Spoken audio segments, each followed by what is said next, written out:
世界各地的医院由于其特殊的功能，既是生命诞生的地方，也是许多人生命的终点站，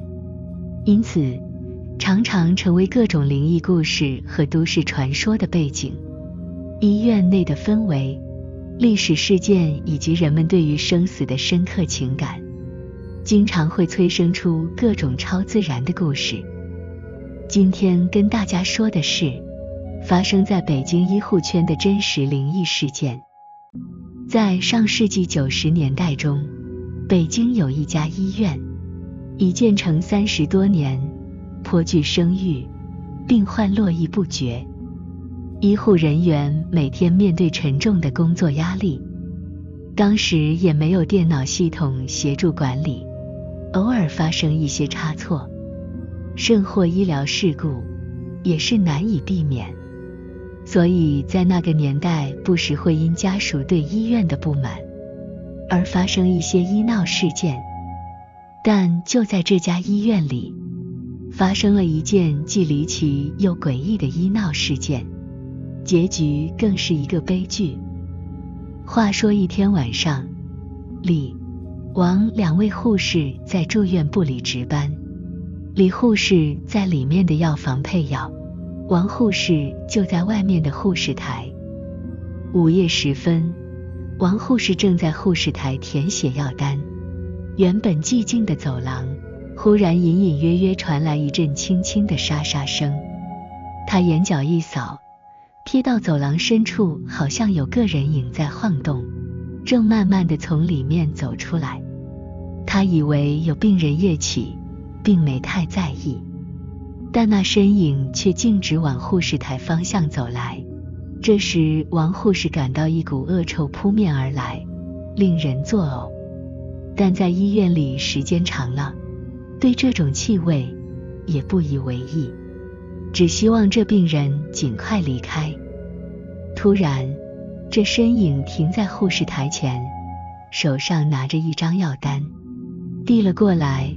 并用一种低沉怪异的声音说：“护士，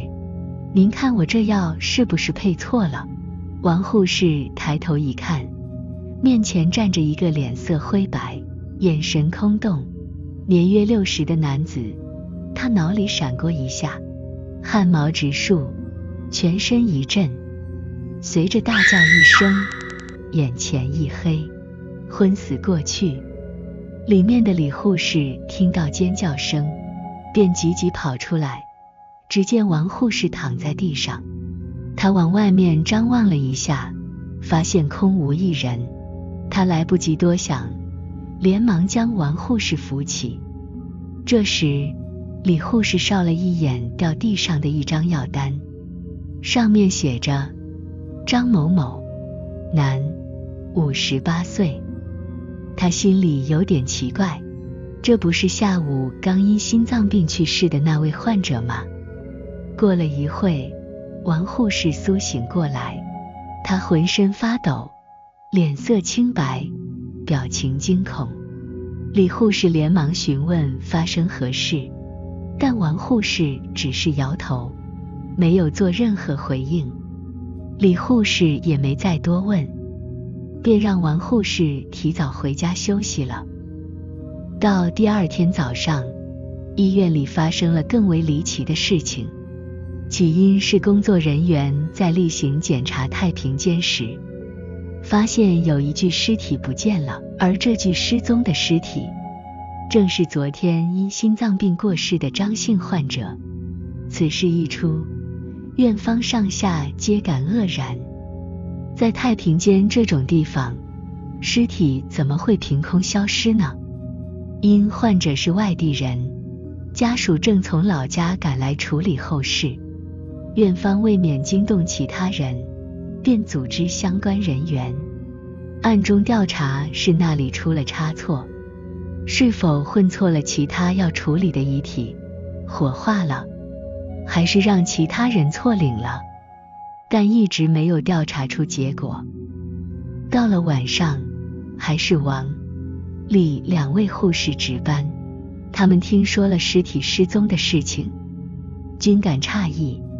但他们都有点忌讳，并没有太多讨论。这晚，王护士说什么也不肯在外面护士台值班，他跟李护士调换了岗位，待到里面配药房了。到了半夜11点多，王护士有些内急，但想起昨晚的事情，他心里发慌，不愿在这时走出去。但容忍也是有极限，到了12点左右，他实在憋不住了，便急匆匆地向洗手间走去。方便完，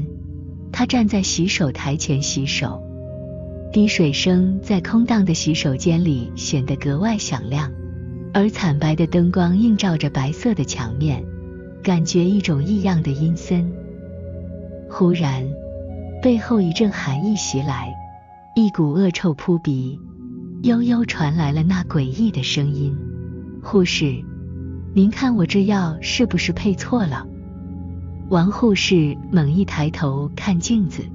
那个恐怖的灰白脸孔再次映入眼帘，他突感心脏骤紧，尖叫一声，眼前一黑，随即跌倒在地上。这次王护士被紧急送往救治，但最终还是因突发性心脏病再也没有醒来了。早上，院方在离太平间不远的楼梯间发现了那具消失的张姓患者遗体，加上昨晚发生的护士意外死亡事件，医院里开始弥漫着一股不安情绪，大家均感这2天发生的事情实在诡异离奇。很快，医院就这2起事件展开调查，随后得知王护士正是张姓逝者临终时的看护，更有传言称这位逝者是死于医疗事故。这下子医院里头更是人心惶惶，都说这是死者回来讨债了。这事情真假难辨，却为这家医院平添了几分神秘与恐怖，成为城中医护界流传甚广的诡异传说。这是过了差不多10年后的2004年，这家医院太平间又爆出个惊天大新闻，有10多具尸体集体诈尸，还被当时的监控给拍下来了，惊悚程度不亚于僵尸片行尸走肉。这是当时是传得沸沸扬扬，但真相至今还是个谜，监控视频更是无处可寻。您说，这医院里头是不是真有啥不干净的东西呢？